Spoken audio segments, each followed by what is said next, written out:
Order! Order! You are an incorrigible delinquent at times. Behave yourself, man!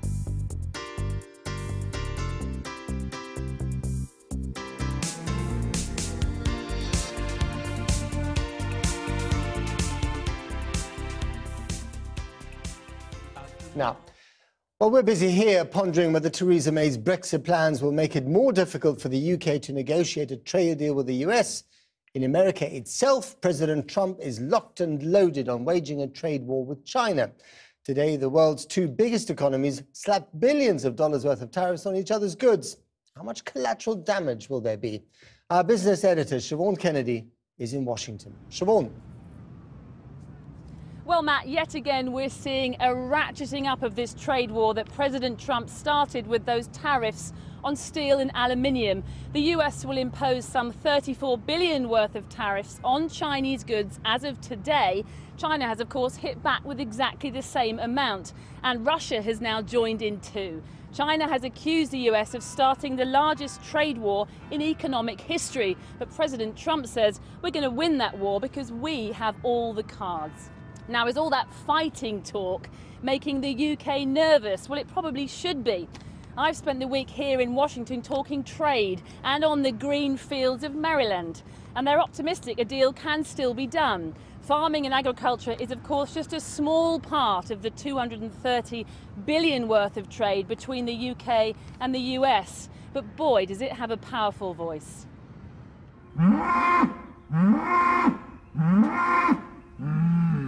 When it comes to trade deals, President Trump has made it clear who's boss. No fear of digging in for a fight here. We'll do things my way is the mantra. And no manner of grunting and sniffing will intimidate this president. For Theresa May, the approach is a little more subtle. As Britain pulls out of Europe and sniffs around for trade deals, she's in no position to play the bully. With Brexit looming, US farmers and the US government want to seize the opportunity to sell more American products into Britain. But our standards are different, so the idea of chlorinated chicken and hormone-injected beef finding their way onto British supermarket shelves has farmers and campaigners up in arms. But if we want a free trade deal, the US says we'll have to loosen our standards.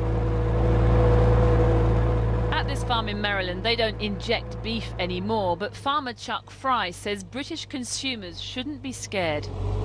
But the worry is for Brits that suddenly we're going to have hormone-injected cows and chlorinated chickens. The end of the world is near. Markets. Yes, we're all going to die of American products. That's crazy. There's the politics and everything that we do. We have that in America. We have that. You have that in your country. You know, we all worry about things that we probably shouldn't worry about. But it's a reality of how we do food production. We know that farmers are doing the right thing. We just use politics to get at a trade deal to make it a little better for each country. But MPs picking apart the details of Theresa May's new customs plan overnight believe things may now be a little worse for US-UK trade relations. Because if we stick with European standards for British agricultural products, some American beef and chicken will potentially be blocked. And that certainly wouldn't be the desired outcome for lobbyists in Washington. We really would be unhappy if the UK came out of the Brexit, was trying to do trade deals, and said, oh, but we're going to keep the same EU standards that the US has been fighting against for 30 years.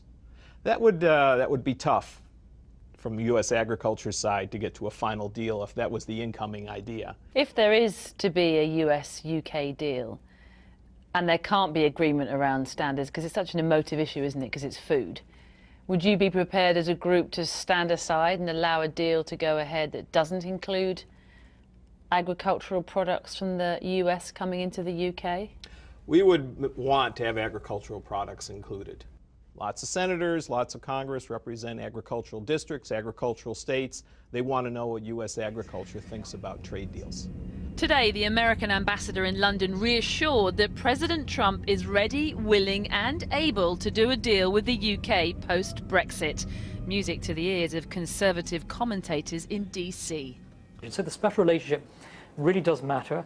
It helps Britain in these negotiations, and I think there's a lot of, and this is very significant, a lot of goodwill on the American side right now towards the United Kingdom.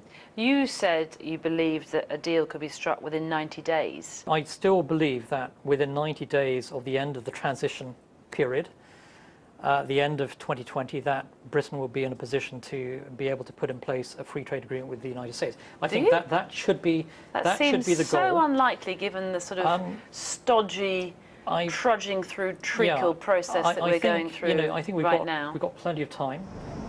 Back in the milkshed of Maryland, Chuck Fry has plenty of time. He wants a deal, but he's not desperate enough to keep track of the political ruminations on a daily basis. What is your view of our Prime Minister Theresa May? Do you hear her? Do you hear what she says? I have no idea who she is. I don't care about your politics.